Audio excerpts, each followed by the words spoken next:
Welcome to the Uncharted Leadership Podcast with host Monty Wright, District Superintendent of the Alliance Northwest. And in today's episode, we get to have a conversation with Pastors Brian Cook and Josh Talbot from Alliance Christian Fellowship in Eagle River, Alaska. So Monty, why don't you tell us a little bit about what we're going to be discussing today? Well, this was a fun conversation. Between the two of them, they covered so many things. So I really feel our leaders in the Alliance Northwest will be able to pull out a lot of great nuggets for themselves to consider as they lead their congregations into the future, affecting their communities for the gospel. Hey, I am excited today to have a conversation with the one and only Brian Cook and the one and only Josh Talbot from Alliance Christian Fellowship in Eagle River, Alaska. I'm looking forward with both of you guys to dig into some good questions today about what God has been doing at ACF. From the creative side of things to the discipling side of things, some insights into your creative process, as well as how are you doing? So thank you both for being with us today on Uncharted, and welcome into the studio. Yeah. Any opening words from both of you as we start? Yeah, go dogs. Go dogs. Go dogs. Yeah, I don't do the sports, so that's not my thing. No sports at all, and you're a pastor. Man. Well, so I'm a Bama fan, right? Because my wife Amanda's a Bama That's graduate. Right. So that's right. Yeah, roll tide for my dear wife. Roll tide. Well, hey, let me set the stage for our conversation today with a question, or rather a statement that'll lead into some questions, and we'll see where we go today. But the premise for the question is, one, I spend a lot of time, obviously, following all of our churches in the Alliance Northwest. And over these last 3 to 4 years, it's been an interesting season for leading. Stepping into COVID, stepping into some pretty tumultuous political times, identity politics in the church, the ramifications of COVID, coming out of COVID, who are we now? With all that's happened, I know it wasn't easy, but from the outside, you were continuing to see large numbers of people come to Jesus. You saw great kingdom growth. You saw baptisms. You saw discipleship in so many ways. From the outside, it was as if COVID never came to Eagle River. And so I know it did, right? But so I would like to just tap into, so what was going on at ACF during that time frame as you entered into that period, leading the church, realizing this was going to be more than a 2-week shutdown. What was your mindset? What was the mindset that you both went into, and then how did you help your team move forward with the mindset to really address a crucial moment in the history of the church? Yeah, that's good. I think we remember, Josh and I were actually traveling back from Atlanta. It's kind of like a 9/11 story, is where were you when the world stopped turning? Now it's like, where were you when COVID hit? And we just remember getting that phone call. We were with a bunch of pastors, and like you said, we thought it was going to be a short-term thing, and it did. It really did change our church. It definitely hit Alaska. It's cold up here, but it didn't burn off the COVID-19. Right. We definitely experienced it. And just to give some context, maybe for Alaska a little bit, we're a pretty conservative state. I would say that Anchorage, maybe it's a little purple, maybe, but maybe a blue dot amidst a mostly red. Right. And we're just outside of Anchorage, and so with the shutdowns and all of those things, there was a bit of a blend of those realities. And then being in Eagle River, we're a highly military community, and many of our military come from the South. Depending on where what your job is, you'll be stationed in different parts of the country, and so we get a lot of people from South Carolina and just kind of middle Southern America, and so that tends to be a little bit more conservative, just generally speaking, and that kind of shapes some of just the conversations and how how to phrase things, how to say things. But yeah, I don't know, Josh, how you felt initially, but I think initially it was mostly fear. So I think we have to start with that. I think our posture developed as we went, but when we realized this wasn't going to be a short-term thing, I was up for a lot of nights. I definitely felt that. Yeah, like initially, no one's seen anything like this in our lifetime, even close. And so I think my thoughts were, as you quickly realize this is not going to be a 2-week thing, and all of a sudden it's just, you're being updated. Like I said, I was saying a lot of the time, we're getting updates as fast as the refresh button will allow. Like every few hours, everything's changing and it's changing. And yeah, I definitely kind of go along the line with Brian is like fear. I remember thinking, and everyone in every church, everything was handled differently, even like in the situations you're in. And I'm just, in my mind, my first thought is our team. Like, how are we going to keep our team on staff and not let them go? And can we find jobs for them? Right. Like, we can't just say, hey, go home, take a nice long vacation, we'll keep paying you. But how do we get people who are very, very involved? Like, I remember thinking specifically about like our first impressions coordinator. Like, how do we keep her busy? Like, we got no more first impressions right now. Yeah. And okay, do I need to take a pay cut? As one of the leaders, I probably need to lead the way in some of it. And just those kind of things were rapidly going through my mind as you're starting to realize this is going to be a minute before we get back to normal. Wow. I think we all want to know, did you take that pay cut, Josh? That's yeah. By the grace of God, we did not have to. By the grace of God, no. No. Yeah, our team did awesome. It was I think what COVID did is it revealed the health, good for better for worse, of every team, every church team, every team in every industry really. And so it was a bit of okay, we're gonna see what we've built over the next few months. And I think every leader has a little fear in that. Like, what if what I think is so strong and resilient is actually a lot weaker than I thought? And so, I know there's some identity stuff that I dealt with in terms of, okay, what if this collapses, and what have I actually built? Have I convinced myself that this is something that's stronger than it actually was? And I think that was a real fear. I do remember you talked about just kind of teams and how to move forward. We really did we sat down as a leadership, and we said, okay, everybody's job description changes. Like today, we're gonna reorganize everything. And so immediately, Josh, I don't know if you remember this, but we split everybody's job into 3 parts. It was communication, disciple making, and community outreach. And so we said everybody on our staff is going to fit into one of these categories: communication / vision casting, and then disciple making, people care, checking in on people, phone calls, all that stuff. And then outreach. We've always been present in our city. We've always been visible, I guess is what I'm trying to say. That's a big part of what we have to do as our church. People come and go so quickly with the military. So we for us, outreach is not optional. But when we hit COVID, we poured more money into outreach than we ever had in the history of our church. We did more in the community than ever before. We just knew, like, if we're going to leverage this opportunity, not just survive, but leverage this opportunity, we're going to have to ramp up the things that we already are in some new and fresh ways. And so we started seeing that. Yeah. Well, so a question I was going to ask was, I remember we were hearing so much about decision fatigue during COVID, right? But would you say what you just gave me was, if everyone's job description shifted to 3 primary areas, I wrote down communication, community care, and then outreach, would it be fair to say then, as you started to navigate, then the decisions that you were making were primarily based on in those 3 areas? What are we communicating? How do we care? And then what are we going to do to help those larger in our community that kind of serve as a guide for you all? Yeah, I think that too simplistic?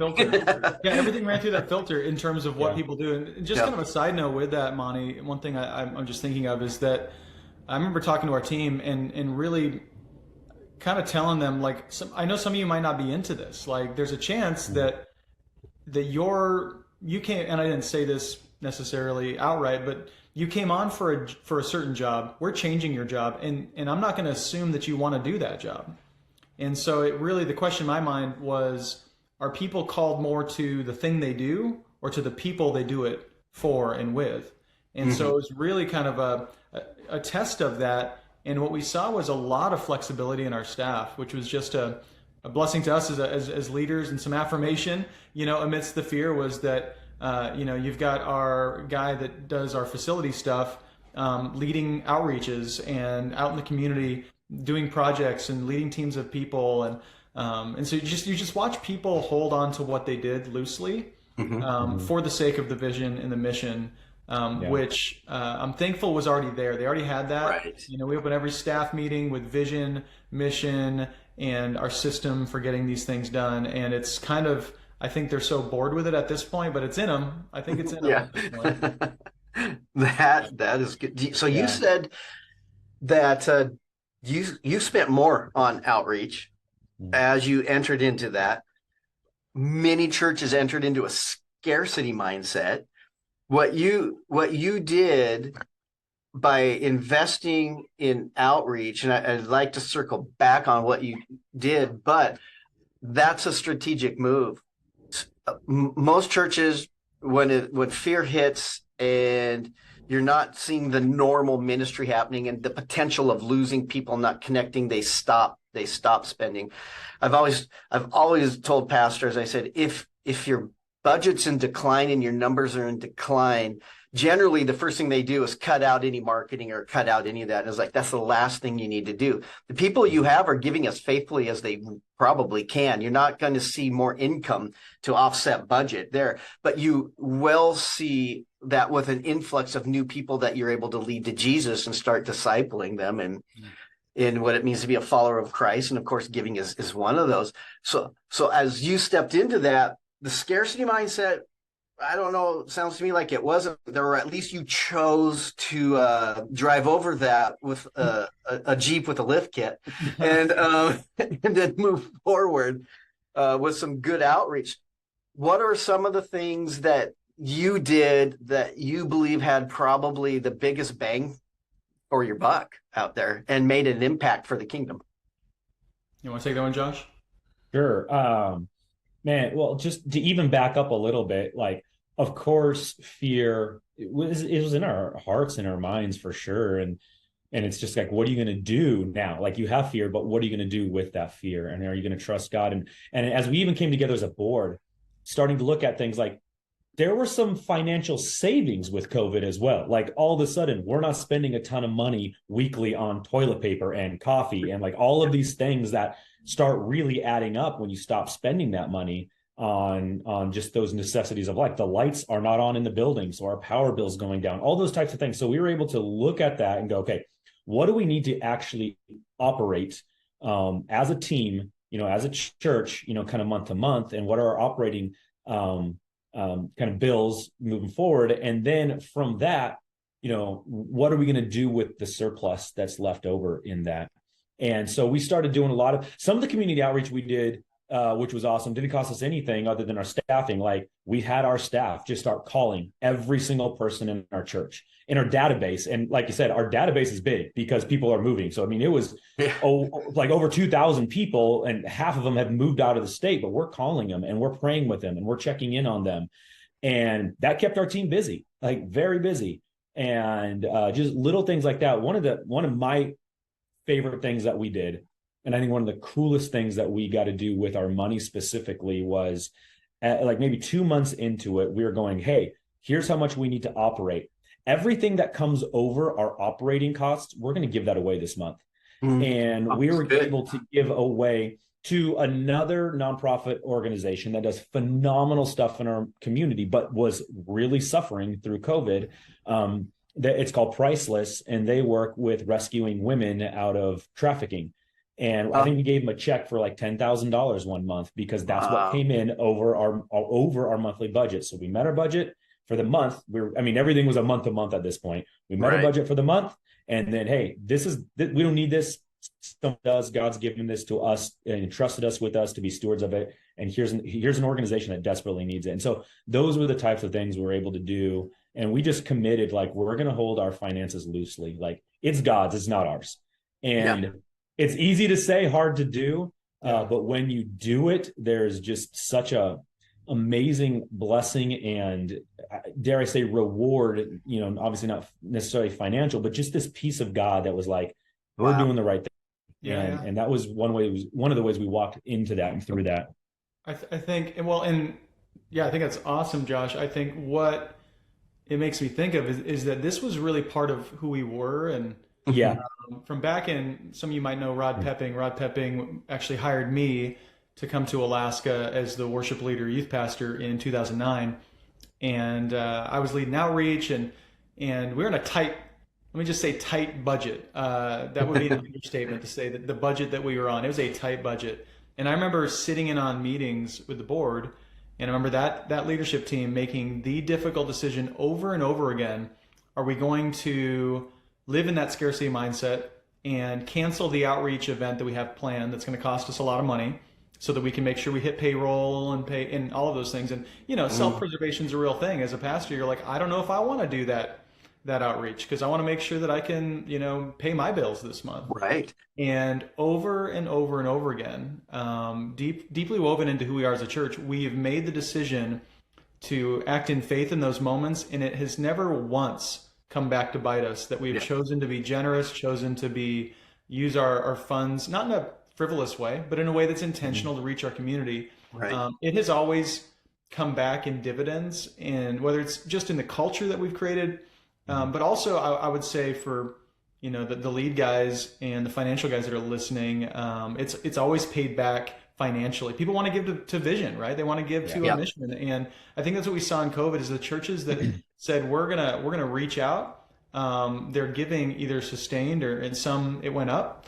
But the scarcity mindset, I think people don't want to give to the scarcity mindset, because anybody can hold on to their money, but they want to be part of an organization that wants to leverage it for the kingdom. And so I think we had to show people and communicate that to them that we're going to do this stuff. We're going to leverage for the kingdom. And, I'll just from a personal perspective, I'll tell you this.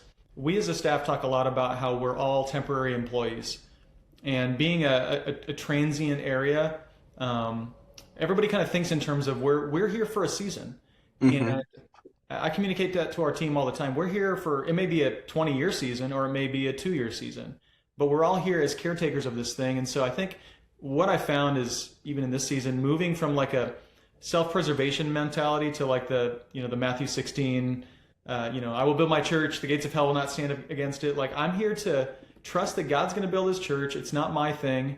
And to release that grip of like, this is my thing, to move into more of like I would say like a caretaker, or like I'm just here to serve the church for this season. That really helped us to I think do some more faith-filled things and to take our identities out of the church and just to serve the church for what it was in that season. We're stewards, we're stewards of this thing as long as God would trust us with it. And in the end, even if our church shut down because we made a stupid decision, it's not going to kill the kingdom. It just you can't do it. And so I think that's a lot easier said than done, but in the moment, the decision-making moments were motivated by that logic. I didn't always feel it, but they were motivated by that logic. That's super good. I think also, like, we set the groundwork for this, like, in just who we are in our DNA. Like, we talk about money a lot at ACF Church because Jesus talks about money a lot. And so as we've talked through this and prepared our church with this, when COVID hit, it was kind of, for a lot of our people, like a no-brainer. Like, well, of course I'm going to keep giving. Like, we attack generosity with this idea of like, we're not called to be generous. Jesus calls us into generosity, like into this place of generosity, and that there's a blessing with that. And so when COVID hit, we weren't all of a sudden trying to do all these generosity kind of campaigns and lessons and stuff like that. It was, we've been talking about this for years. And so for so many of our people, it's kind of a no-brainer to continue to be generous. The culture was that they could. Set. Yeah, the culture it was already set. there. So you were really reaping the benefits of good teaching and setting some good DNA over the years. Mm-hmm. That's awesome.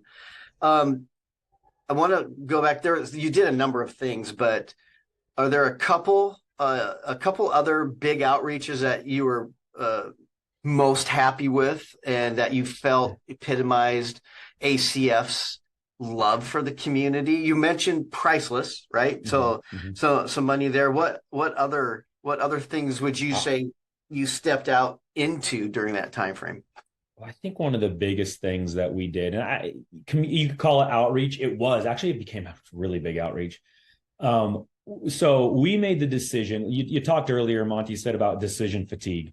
We were feeling it, every week it's like, hey, you can be 50% capacity. You can be 30% capacity. You just have to be 5 feet above. Every week it was different. So we just said, we're getting off the merry-go-round. We are going to go online only until Christmas Eve. That's it. We don't care. Even if they say we're opened up now, we're like, because they'll shut it down the next day. So we are online only until Christmas Eve. And that really helped us. Once we made that decision, kind of mid summertime, we said, all right, now we can just focus on what we need to be doing. And when we made that decision, we decided to move to something we were calling outposts. And outposts was this idea that we had actually had for a couple of years of these like mini house churches. And our idea is like, we have so many military moving, like if you move from ACF, you can be an outpost in South Carolina and have a little ACF, with other people who have moved there. But we're really feeling like God may have given us this vision for COVID. And so we started doing outposts in our church. And so we were asking people to be outpost leaders and to host 10 people in their home, because that was what was allowed in our community. Oh, yeah, gotcha. Yeah. 10 people in your home. And so we went to work as a team. Our goal was 500 outposts.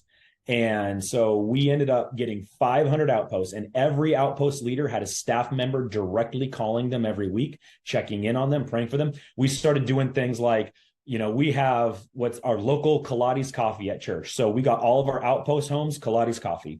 We have our mints that we have every week. We got all of our outpost home, our mints.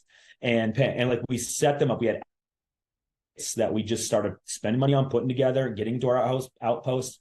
And then they were doing watch parties, or not watch parties, but they were watching online together in their outposts. And then we provide them discussions.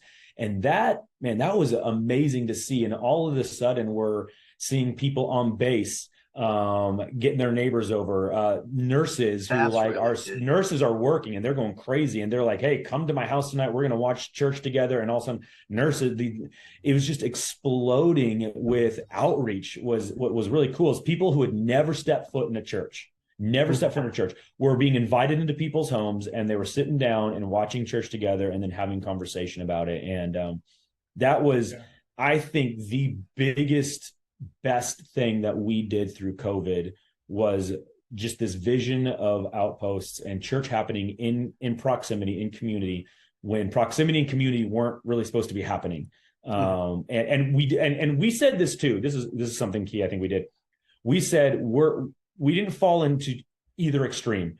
Middle finger to the government. We're going to do whatever we want. Right. And we are going to be terrified by everything, and whatever the government says, 100%, we're going to fall to the T. We said, we're going to treat it like the speed limit, right? We're going to, in 65, we might go 72, right? Like we want to honor our local government, which did pay dividends for us, because all of a sudden we're getting phone calls from them and asking to meet with the mayor and the governor and stuff like that. And so we didn't middle finger them, but we also said, we're going to push it and do what we can. And so, even in that realm of not going one way or another, we go, how do we be creative in that?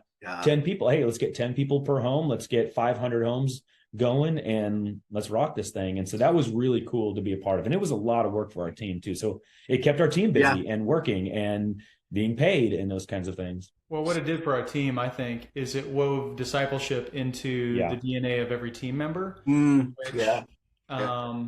I mean, Monty, is like, if you're trying to build a culture in a church, the church will never become what you say. They'll just become who you are, right? Yeah. And it's like parenting, right? My kids, they don't care what I tell them. They care who I am.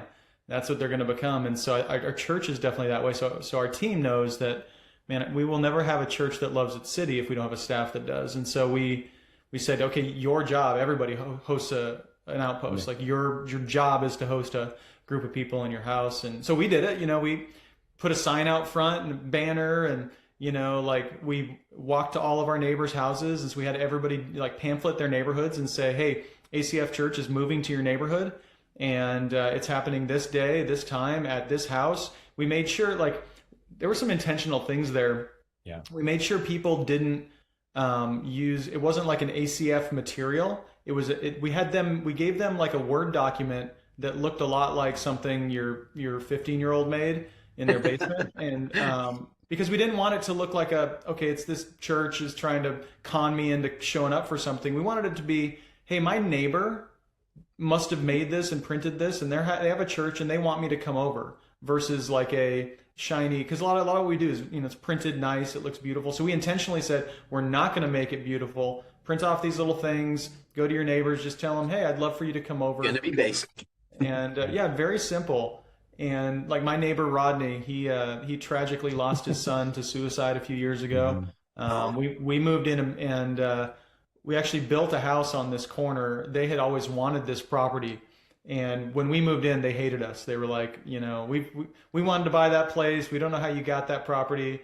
And so there was just a rift there a little bit, but we just hadn't really gotten to know each other. And so when COVID hit, we started bringing stuff over there, striking up some conversation. And so here's Rodney in my garage with 5 or 6 other dudes, just sharing his story, man, and talking about the wounds in his heart and how he left the church years ago, and then he lost his son. He's been just spiritually seeking for quite some time. And I still remember him saying, I don't know if I could ever go to that building, but I feel comfortable here in my garage, surrounded by toolboxes and the smell of oil in the air. Like he just felt happy and comfortable there. And so we had some deep conversations, and I think that's one of hundreds and hundreds where people who wouldn't have come to our building did come to homes. And now I see him and his wife at church almost every week, so they're consistently at our church. But it was a first step. And the house church movement, it's not that creative, honestly. Like this is as old as it gets, right? Right. And so But we felt like God positioned us uniquely to do the house church movement in a different way because of the military. So when COVID hit, one of our staff members, her husband's in the Army, and they had already put together a 3-ring binder with all these different procedures and everything that they had planned for this house church movement. So when COVID hit, I called her. I was like, "Where's that binder? Take out the binder," because we hadn't launched it yet. We had talked with our church about it. But I think God was so gracious. He gave us that. I will say, it's not all flowers and daisies. I think we really had a dream that this would be a new normal for our church, that we would have hundreds of outposts and also like a Sunday morning gathering place. But as many people kind of saw, when we opened the doors, it was like a vacuum. And I remember the tears in people's eyes the first time they came back to the building. Came back, during worship and all of that. I think a lot of churches experienced that. And so I don't know that was a failure, or if I really have reflected a lot on that. Did we not lead well? Did we give in too soon? Why did we not continue this house church thing? But I felt like God kind of gave me the word that it was a life raft. Like he gave us a life raft for COVID. It wasn't necessarily something you're going to be in for forever, or the model that our church is specifically called to forever, but it served us well in that season, and the fruit is still coming in from that. But it felt a little bit like, for me, as a failure, like I wished, because that's unlimited growth potential is when you mobilize them. But what I saw people do is they took ownership of the church in some really profound ways. And if you looked at our team now, they still fit a lot into those 3 categories. A lot has not changed since we reframed everybody's job descriptions. So good. Well, as you obviously I get your annual report, so I get to see how many people said yes to Jesus, how many people you baptized. But even last year, this year, you are consistently leading a lot of people to Jesus. In the last 3 years, let's even look at 4 years, what would be your guess about how many commitments to Christ have you seen through your ministry at ACF? Do you have the numbers? I could get the numbers, but do you have a guess? I mean, 300 plus 350 in the last like 3-4 years. Like we did 100, over 100 on Easter in 2021. So I don't know, 400 maybe. What's interesting, if you look at our numbers, the salvation numbers, or at least, for better, for worse, what it's worth, the people who have made a profession of faith are pretty similar to our baptism numbers. Yes, I've noticed that. They're really similar, and so yeah, I would say we see 100 to 150 people make a profession of faith every year, and anywhere from that to sometimes more who get baptized every year. And a lot of that is the unique situation that we have, that they come up to Alaska. It's, for a lot of military, it's their first time away from home. They love to send their young troops to Alaska to kind of break them out of their norm and get them in a new setting. And so they'll come up, and it creates a real opportunity for the church to be a place, a family for them, a community for them. And so they come in with all of their experiences, good and bad, a lot of Bible Belt experiences that come with some church hurt and come with some kind of de-church situations. And so they'll show up, and many of them will get into a community, get baptized. And it's been a real privilege to see that. Well, I watched your numbers were increasing through those years. I mean, you had some great years. And that was so counter to the trend during these last 4 years, where salvations and baptisms, and attendance obviously had gone down because we're shut down, but we saw a direct correlation. I remember looking at a couple of your annual reports, and I'm going, and ACF is going the other way with more baptism. So you're obviously having to be creative with that. But that also, for me, brings up another question. It's awesome to lead people into a relationship with Jesus. Oftentimes that's easy. The hard part is discipling people that you have led into a relationship with Jesus. And I would say the church growth movement era, we majored on conversion and dropped the ball on discipleship. And I think that's one of the reasons the majority of churches really thinned out with COVID. For them, it was a defining moment of discipleship, was more just attractional community, maybe some community, but it was a mile wide and an inch deep. There was definite salvation, but there wasn't lordship, discipleship. With you, I've watched you approach discipleship pretty healthfully. Would you fill us in on what does discipleship look like for someone at ACF who says yes to Jesus, so that they're not just experiencing a conversion moment, but they're actually stepping into this new life in Christ? Josh, want to go start? Yeah, I can start. We've had some really, I'll say this, I think that we are still growing very much in this area. We have not mastered this by any stretch, but we have a few things that we're doing. In fact, right now, we are currently in a place where we are looking on how do we do this even better, and how do we do this even deeper. But a few things that we really started doing was, you kind of mentioned this word creative. That was kind of our mantra, like, hey, what can we do? Let's stop trying to figure out what we can't do anymore. And what can we do?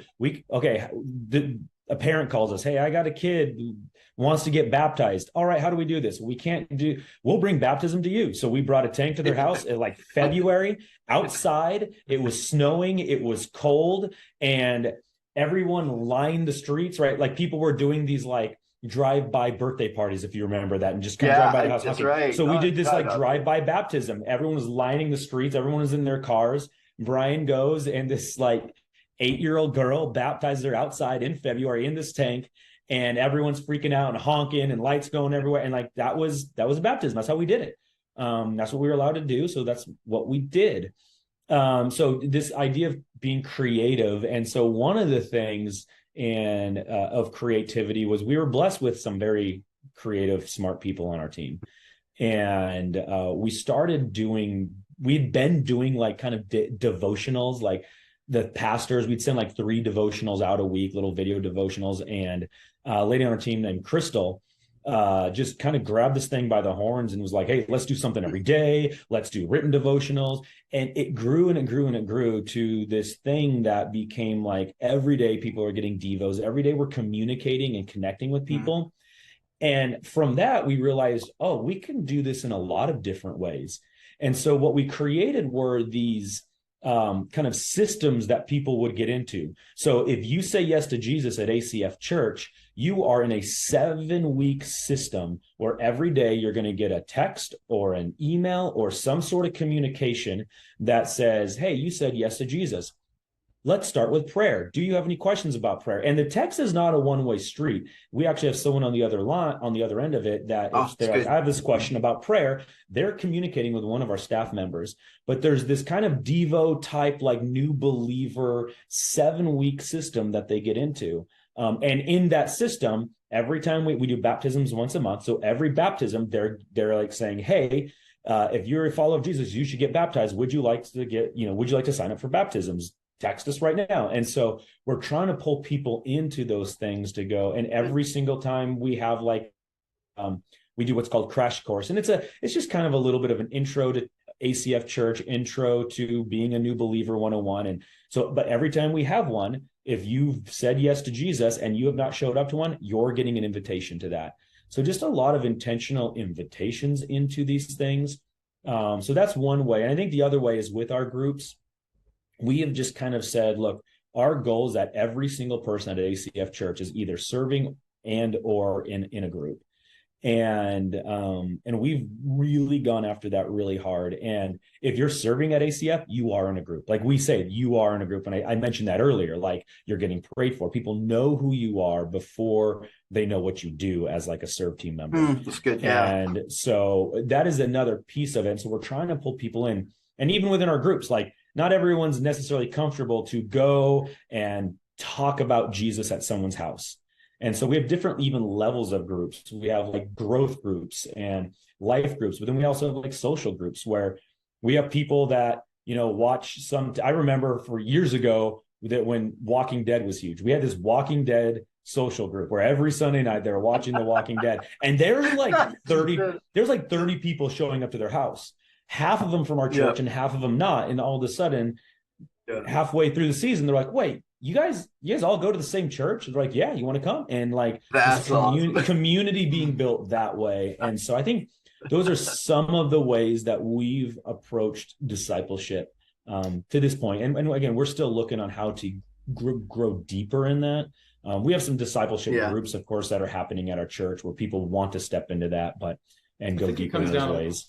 A little bit to like what is discipleship, right? This is the debatable topic of this is the hot topic today right here. Yeah, how do you know your church is actually discipling people? Because when I was growing up, it was like, well, we're going through the 4 spiritual laws, or we're walking through a book study or whatever it is. That's how you know you're discipling people. And I think what we've really leaned more on is a practical mindset around discipleship. That to build disciples is to give people ways to exercise their faith, right? And so we don't end up with a bunch of overeducated but underused Christians who are not actually leveraging those gifts. And so we say a lot with our outreach. We do big events.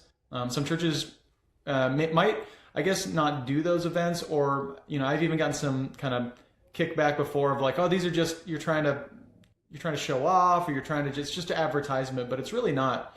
We've made a point with all of our events and told our staff that that your goal is to use as many people as absolutely possible to get this event done. It's a shift in mindset. In ministry, it can often be like, how few of people do I need to get this done? I get this event done. We've told our team it's the exact opposite. Yeah. If you get this event done with few people, you failed at the event. The whole point is we want to use ministry to build people, not people to build ministry. And so we want to make sure that ministry itself, or that event, is helping people exercise their faith, exercise their gifts. Yep. And so we try to mobilize as many people as possible, and we see that as discipleship. Relationships are made, they're exercising their faith, they're out in their community, they're building relationships. And also, Josh mentioned like the teams. That's a huge deal. I just remember a lady that was on one of my wife's teams, and she was going through cancer treatment. She wasn't in a small group, but every week at the second service, they get together before they serve. They pray together. They get an update. We have someone on our team who sends out what's called a huddle guide. That huddle guide goes to everybody who's leading one of these huddles before a serve team serves. And so they get kind of an update about what's going on in church and some things that we're doing. And then they pray for one another. And this team, I mean, they're weeping together, praying together, crying out to God for healing for this woman. And she would tell you still today that that was her family through this terrible moment and season of her life. And I think maybe we've whittled discipleship down to something too small, and it's actually hurting your team. I think like that's part of why we can't build teams, is because people go, well, okay, I can do something for you, Mr. Pastor, who wants to get this thing done, or you can do something for me, which is help me get friends. And the reality is, no, it's actually the same thing. You can get friends, community, and be discipled and be used by God all on a team. And so it takes just a little bit of extra time, just an extra 15 minutes before they serve can make all the difference. And those turn into phone calls after. We also have what's called our cover process, which is this kind of process we take all of our coaches through. And cover just stands for care, oversight, vision, encouragement, and resources. And so their job is to call everyone on their team, and they're gonna check in on all of those things. Does this person need to be cared for? Do they need some oversight of like what their job is? Do they need some vision of why they do what they do? Do they need some encouragement? Like, here's how God is using you right now, and here's somebody got baptized last month because you served. Do they need resources? Do the kids need goldfish? They just need some goldfish, and so get them goldfish, whatever it is.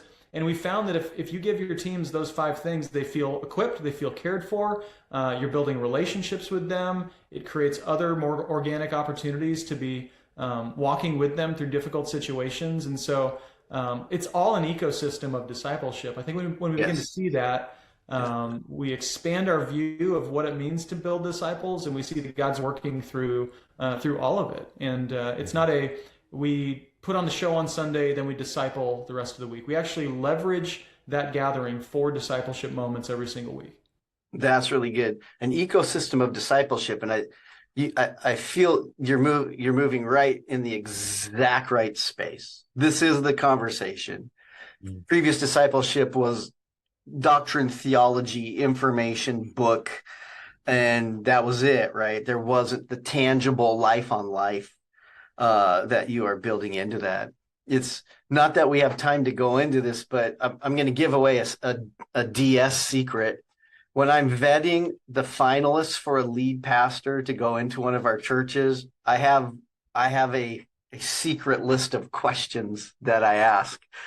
And sometimes hypothetical scenario questions I throw tells me what they believe on so many levels. I go, hey, hypothetical situation. One of them, it's my discipling question.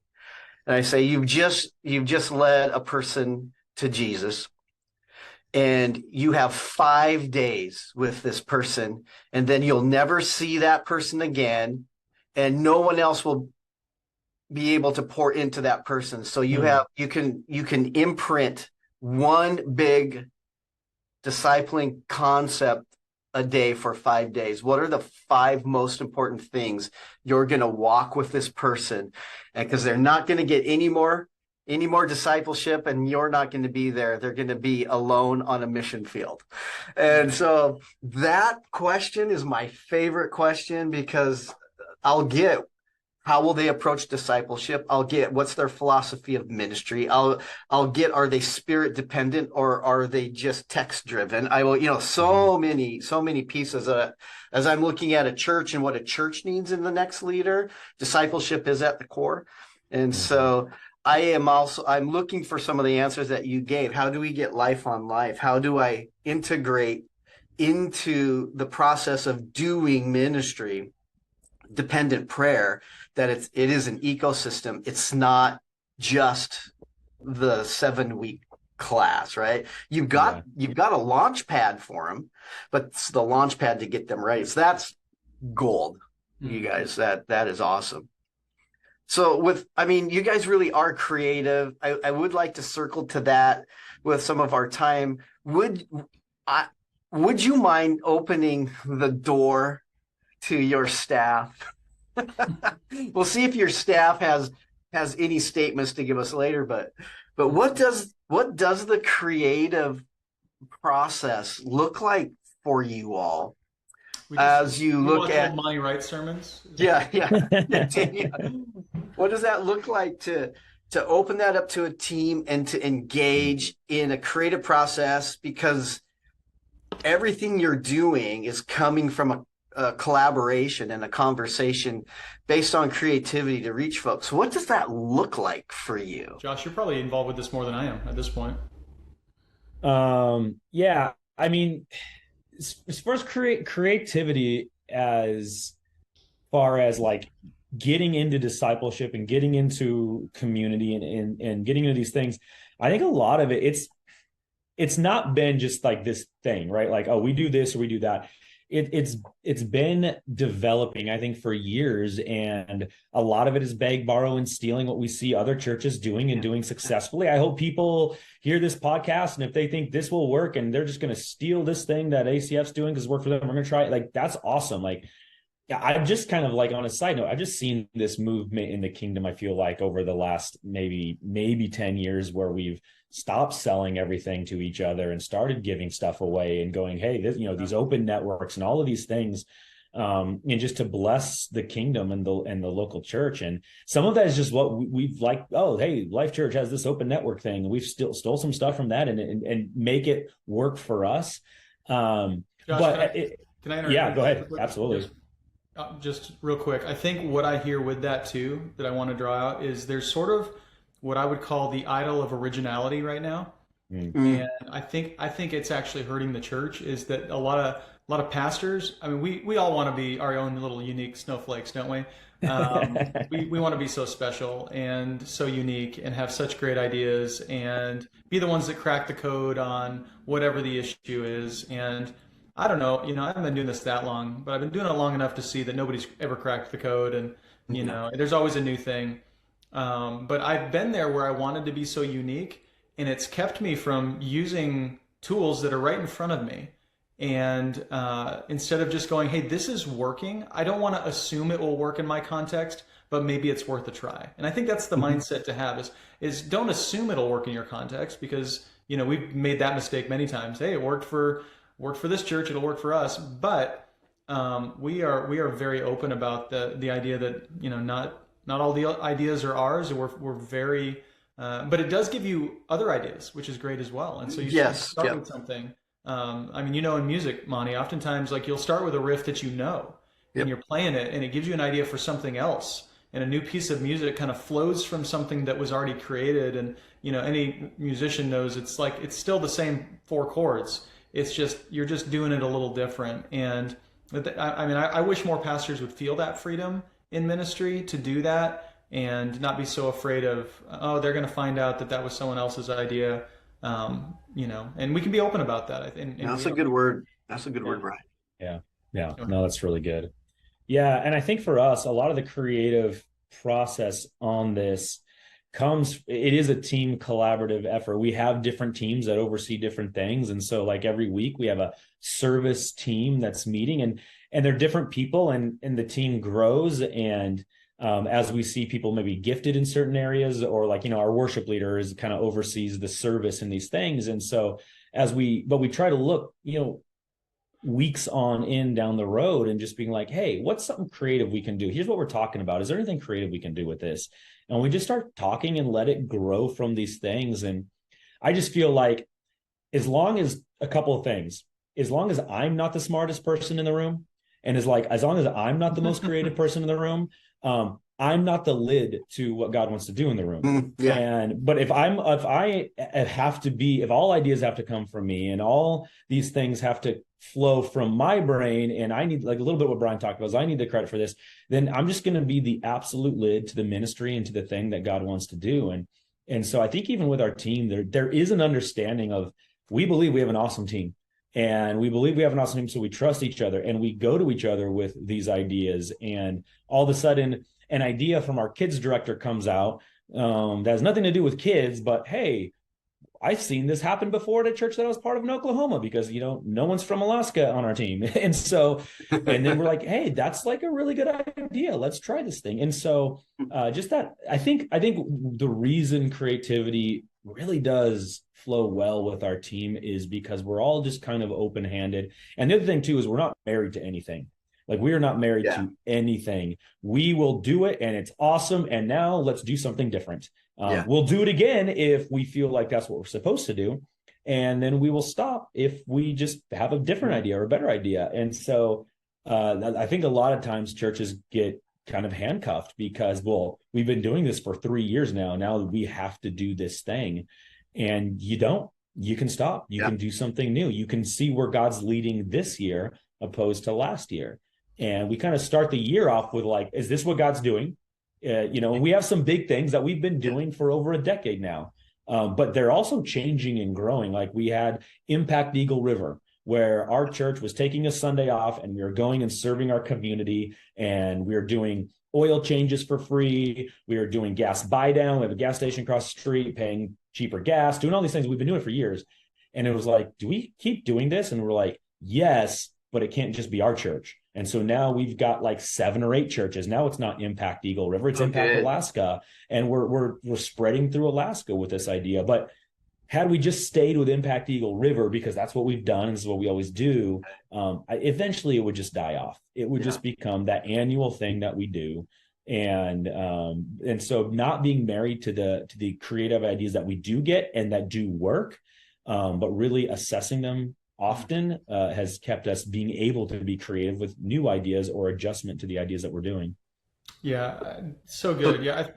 Go ahead, Brian. I have 2 follow-ups on that one, but jump in. No, I just think it's great. I would say the big thing is we schedule creativity, right? So we have times and meetings that are scheduled for the creative process, and that takes time and energy.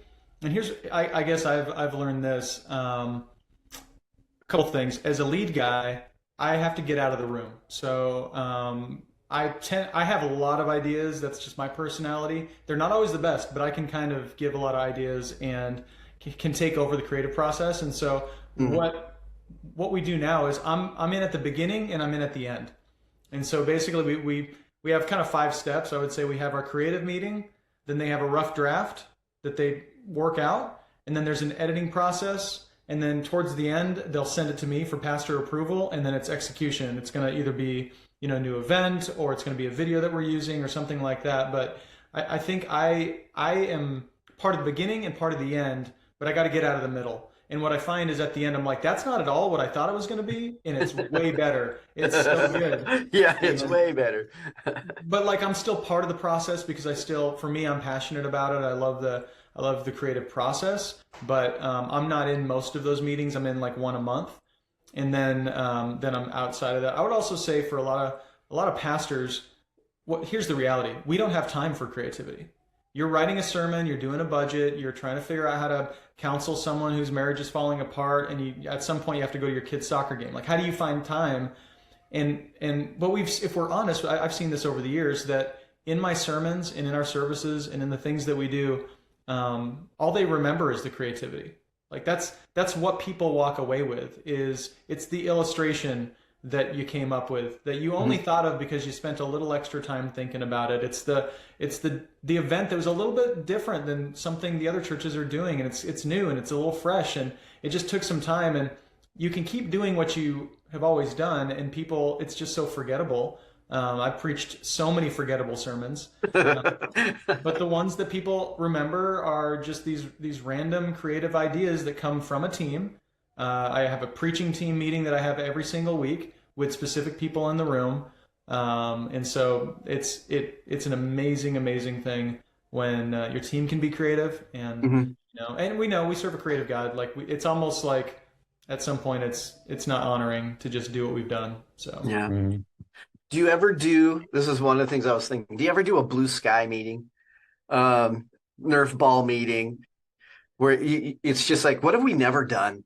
That used to be one of my favorite. Mhm. I do about 4 a year. What have we just never done as a church? Not that it was like no ideas bad today, Mhm. And again, you ever do any like just blue sky days? What haven't we ever done? What would be different? And I don't know if we've necessarily done what have we never done. That's a great question to ask, but we've recently started just going, hey, what does ACF Church look like in 3 years from now?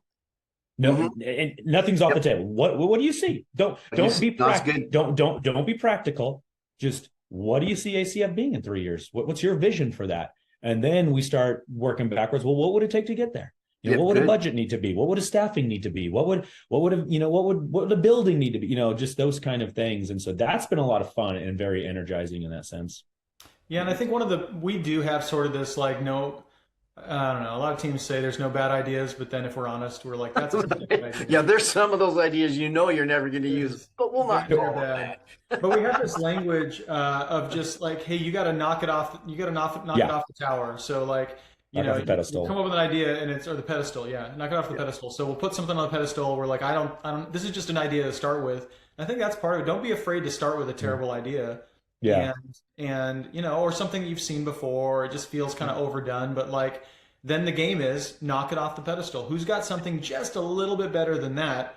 And if you play that game for 30 minutes or an hour, you may end up knocking it off the pedestal five or six times and end up with something that's pretty unique and pretty different than what you've ever done before. Yeah. And if you use that language, I think that helps. We watch videos together as a team. Like we just did Christmas planning, and we have staff members bring in everything from a Mariah Carey like Christmas song to some cool thing a church did somewhere to he's the Christmas music. He's a Christmas elf.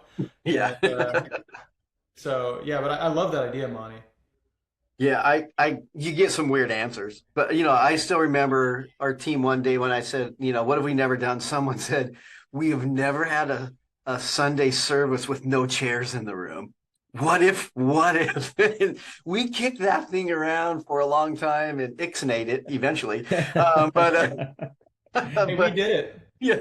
We did it. Yeah. I remember walking through Exodus, talking about the wilderness wandering. Good job. See, yeah, we should have kicked it around more. See, right there, right? Yeah. Good job. But yeah, you do get some unique things like, we've never had people show up to church where none of the staff was there to do anything, and there was just a note on the door where they had to assign roles to people. Yeah. Someone's got to preach, someone's got to do worship, and we'd all sit in the balcony and watch the day. Me and Pepping did a week like that, man. Where we got an overhead projector. It took a while to find one, and Pepping was running the overhead projector, and they were all upside down and flipped the wrong way. Yeah, flipped the wrong way. Oh, always flipped the wrong way. Yeah. And I was playing through like a PV guitar amp. The system wasn't even turned on. The lights were all full blast, and everything. It was squealing, and we called it No Show Sunday. No Show Sunday. So, I gotta ask, Rachel, do you know what an overhead projector is? Okay, I'm just checking. She's laughing. Rachel does, yeah. That used to be a spiritual gift. The person. Do you have credit? Do you have OG 90s church cred? So good. Nice. I do have to tell you, Monty, if you're going to be creative, you're going to fail. Yeah. Yeah. So we've had a lot of those over the years. The one that comes to my mind is we thought we were being super cool. We did a Christmas Eve service, and I've always been kind of like, man, I like Easter more than Christmas. It's like, yeah, he's born, but let's. And so we kind of went to this idea of like, for God so loved the world that he gave, and the beginning of his giving of his son was the arrival of Jesus, but it's leading to him ultimately giving his life on the cross. And so with all these military people, we're like, well, what if we kind of had this like letters from home conversation where we had somebody come up and reading these war letters when somebody's deployed. And then what if like in the story, he ends up dying in service to his country, and there's like, he gives his life. So we had this really cool idea. And I remember like the whole service went great. I'm super proud of this thing. I'm like, man, people heard the gospel. It was awesome. And like maybe one Christmas song. We're like, let's not do Christmas song. Let's just do other stuff. And one of the elders on his way out, he literally said I was like, hey, what'd you think? I had a big smile on my face. These were his words. He said, I literally hated it. I hated every second. It was the worst. His wife is weeping. She's trying to wipe the tears out of her. Not like happy tears. These are like, I'm so depressed. This is the worst Christmas ever. I just want to go home and, drink myself into oblivion kind of thing. That's how she looked. And so it seemed like a great idea, but it was a terrible idea. The Well, worst. I think for creativity, one of the reasons many churches don't move in that direction is you do have to create a safety net for things not to go well. You have to make it a safe space for failure. Yeah. That's something the church, I don't think, has historically done a good job of. If you're going to hit some home runs, you're going to have some duds. And so that's an ecosystem too, right? An ecosystem of safety that everything we do is an experiment. Sometimes that experiment goes well, sometimes it doesn't. But I think that ecosystem needs the trust that when we do creative things, we are doing it for an ultimate aim and a goal, and that's always to reach the de-churched and the unchurched, to follow Jesus. And so I think you can win a lot of those skirmishes where it went poorly because they know the heart behind it, even if it hit wrong. But I think you raise an incredible point that you have to create a safe place to try things that may not go well. Monty, we need to do another podcast of the Just greatest on that fails one, of ACF. No, just the greatest fails, just the hit tracks of the greatest fails of ACF Church, because there's some good ones. Some good ones. There's a whole nother conversation that I wrote down was, Brian, your comment on the idol of originality. That's worthy of a conversation. My brain was flying on that, with a lot of wounded pastors out there, who we've lost on the altar of originality because they weren't original enough for their elder boards. That's good. Yeah, that could be a really great piece of how do we even collaborate as a district together on things. I had the gift of being in a collaborative multi-denominational sermon prep thing in Seattle area, and like once a year we bring in Tim Mackey. He'd walk through a book of the Bible and how we could divide it up. So we'd have this day of incredible teaching by Tim from the Bible Project. And then we would all get in groups. One group wrote sermons, one group was for marketing, branding, one group was for small group devotionals, so we had everyone then for the next, 4 or 5 weeks, we're in these groups. We came together and we had a branded complete sermon series that there was always at least 25 of us who would do it around the same time all over the Puget Sound. It would have our voice, but the outlines were done in such a way that they were focused on gospeling the text, and it could work in any denomination. You can take your nuance, but it was pretty powerful. And that was probably one of the coolest creative collaborations ever. And I think helping us create some of those spaces, that'd be cool even within the Alliance Northwest to do something like that. Well, and that's the thing, Monty. I know, a lot of churches might be listening and be going, well, they have a big staff, they have a big team. Right. I can't do that. It's like, dude, when Brian came on staff, there was 35 people at ACF Church. Yeah. And I remember so those. that and creativity was happening. When I came on board, there was about 400 people at ACF Church.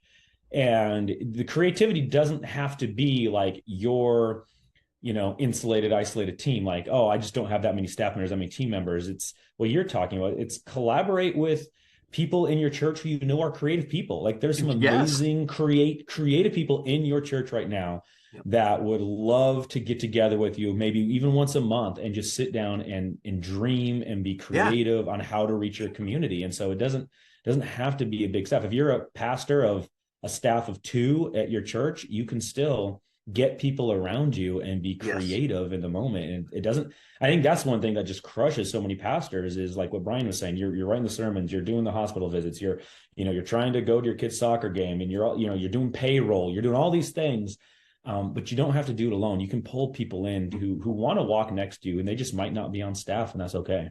Well, and you got to choose them. I think that's a big deal too. You got to choose who they are, because You get the wrong people in the room of the creative process, and it kills the creative process. It kills the creative process. The person who's like, that it's going to cost too much.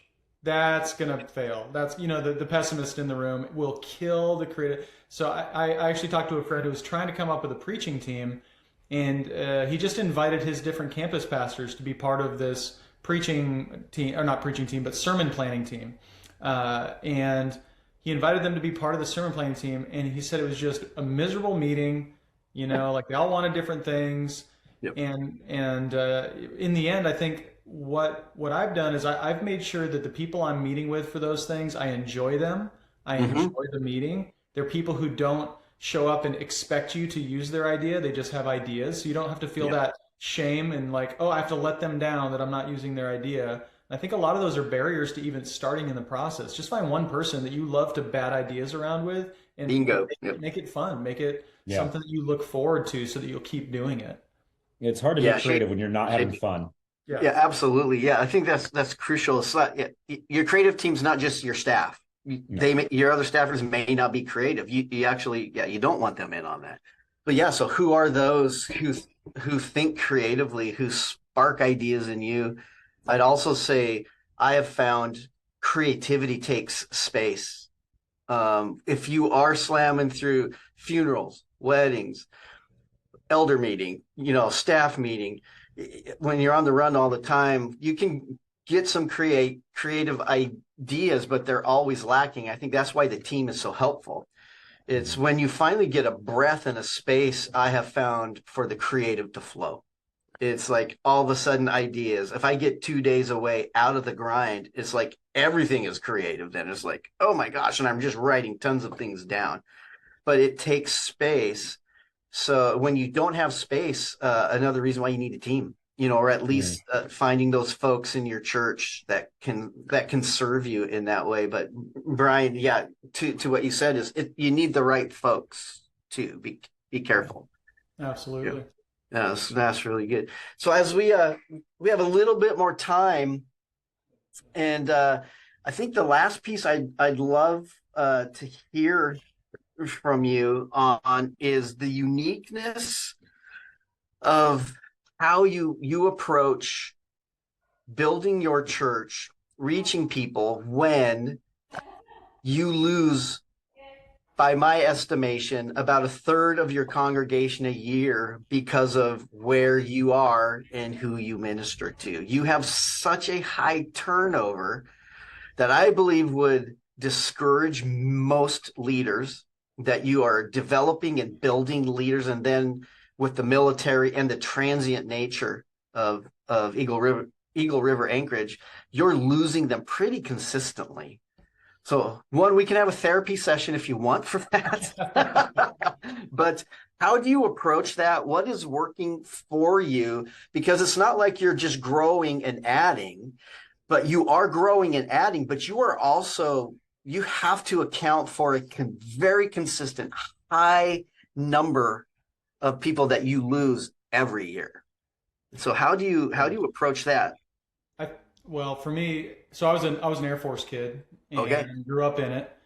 So it's just kind of the unique reality of how God, orchestrates your call. I was always the new guy to town, and everywhere I went, I would try to build friendships, and everybody would be tapped out on their relationships. Because, everybody's got the capacity for 2 or 3 good friends. And when you move to a town that people have lived in their whole lives, they already have those 2 or 3 friends, and there's just no room for you. And what Alaska has created, and this unique place has created, is an environment where everybody has relational bandwidth. They have space for new people because their friends are leaking out all the time. They're always leaving, or they're the new person, and they're looking for that new relationship. And if you can get them into a rhythm with church and with a community at the church in the first month or 2 when they're brand new to a new location, you've locked in a rhythm that they'll stick with for a very, very long time.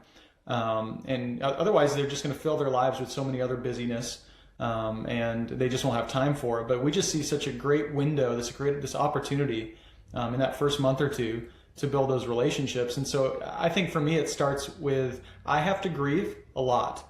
And there's a certain amount of grief in pastoral leadership, no matter what. But We struggled for the first couple of years, and definitely lots of tears, and found ourselves going deep with a few people, seeing them move, and then pulling back, and without even necessarily doing it intentionally, realizing that we weren't building deep relationships anymore. And so now what I say to our military people all the time is, when you leave Alaska, you better make sure it hurts. That's the kind of language. Make sure when you leave if you leave Alaska and it's the most painful thing, feels like your heart's getting ripped out of your chest, you know you actually lived for 3 years in Alaska. Yeah. But what the tendency can be is just to kind of bide your time, do your thing, just get your job done for a short period of time, and then you don't actually build deep relationships. And so we just encourage people, like, go deep, but it starts with us. If we're not modeling that, once again, if we're not grieving those losses and knowing that, hey, we're sending them off to what's next, and that's a really, really good thing, then we're just not going to build a culture of people who are building those deep relationships. That's so good. So true. Yeah. All right. I have my final question for you. Are you ready? Bring it. Bring it, Monty. Sir Chancellor, Lord I Chancellor. got to hear from both of you on this. What are you doing right now that is keeping you sane in ministry? What are you personally doing right now that just keeps you sane in ministry? I'm rebuilding a 1948 Dodge pickup. There it is. Rebuilt a 1948 Dodge pickup. Rebuild. I was in there this morning.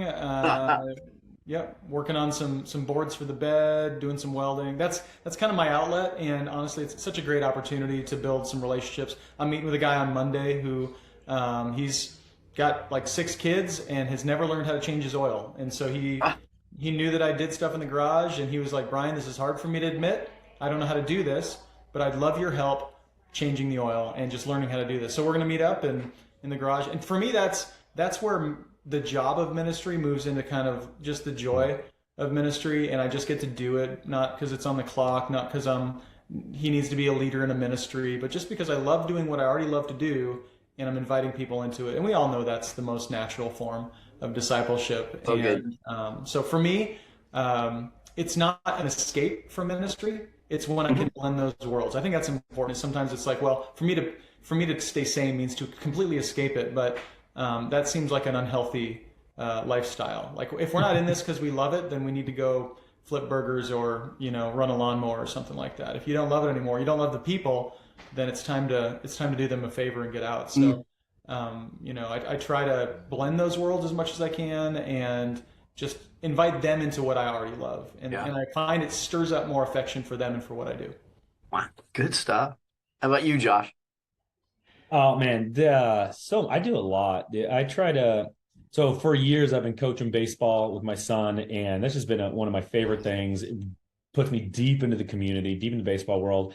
I'm a little heartbroken. This will be the first year where I'm not going to be coaching him. He's in high school now, so he's got high school ball coming up and everything. But even still, trying to get into like coaching younger kids, and I made some good friends who are coaches and stuff.